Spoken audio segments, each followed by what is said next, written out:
Maxine Waters is expected to head the powerful House Financial and Services Committee.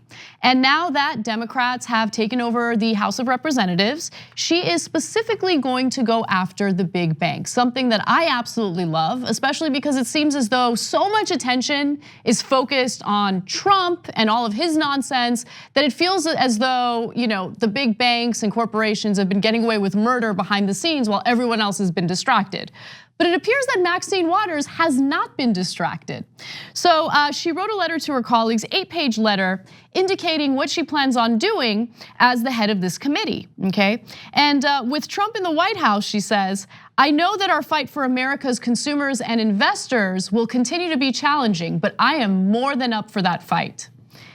Okay. I like that kind of talk. So first she's gonna go after two of the big banks, Wells Fargo being one of them, and Deutsche Bank is the other one. I don't know which one of these actions I love more. I love it too. Okay, so Wells Fargo, lots of dramas there. We've reported on a bunch of stories where Wells Fargo had to confess to wrongdoing. We'll get into some of those details in just a minute. But one of the reasons why she's going after Deutsche Bank is because Deutsche Bank was giving Donald Trump loans when no one else would, right? So Wells Fargo and Deutsche Bank, the largest German financial institution that has had a long relationship with Trump, were the only two banks specifically mentioned in her 8-page letter. But she says that she's not gonna stop there. Those are just the first banks that she plans on focusing on.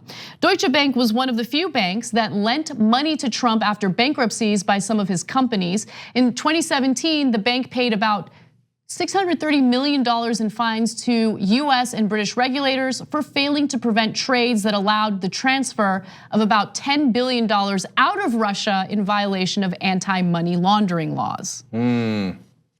So if you remember, they got Elliot Spitzer on questionable transactions that his bank reported, saying he's taking out big amounts of cash at the same time. Now, technically, they're not supposed to report it unless it's in $10,000 increments or more. On Spitzer, they decided, well, he's going after the big banks. Why don't we go after him? They went and reported numbers. They're called suspicious activity reports, and they made a lot of them in even smaller numbers in his case. Now, so the banks do that. I just give you that as an example because the banks are supposed to, by law, do that on a regular basis when they have transactions of their clients that check off certain requirements. They must, by law, report it. Sometimes they do it even if it doesn't meet those requirements, as they did to Spitzer, right? So you think Donald Trump was smart enough and savvy enough not to have hit those red flags? He probably hit them left, right, and center, right? And Deutsche Bank says, we will cooperate with any law enforcement we have, and we will, and we look forward to it. Fascinating. No, they won't. They won't. I mean, of course they're gonna say that publicly, but if you look into, okay, go ahead. No, yeah. I'm with you. The banks have been terrible in evading justice, or they've been quite adept at evading justice. And Deutsche Bank is not going to voluntarily walk in and go, oh, by the way, all the terrible things that we've done. But they have had to pay these enormous fines for all the different law breaking, et cetera, that they've done. The only reason why in this case they might be telling the truth is because they're in trouble, man.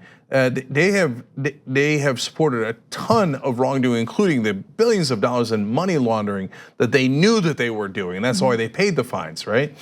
And apparently Mueller's team has also talked to Deutsche Bank. So they might be chastened by that, like, oh, the special counsel requested things about potential law breaking.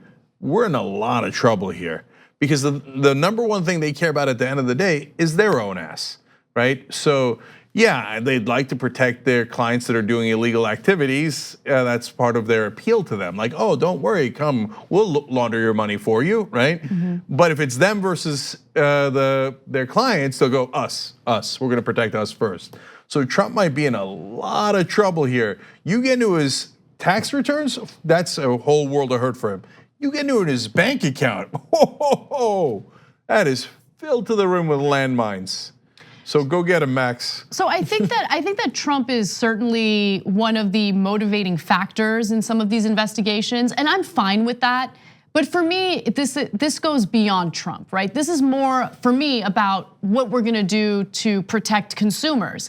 Because what's happening behind the scenes, and unfortunately, these are the types of stories that don't get enough pickup, is that the Trump administration, both through the Consumer Financial Protection Bureau and the Justice Department, have been taking it very easy on the very banks that mess with us and destroyed the economy. So a specific example is Barclays, which is one of these major multinational banks.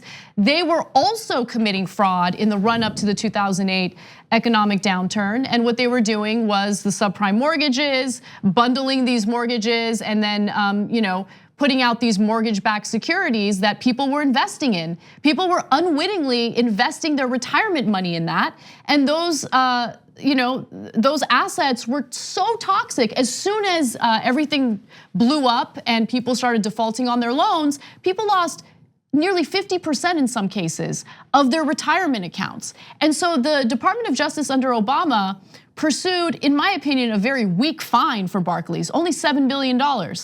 You know what the Trump administration did? They settled for $2 billion.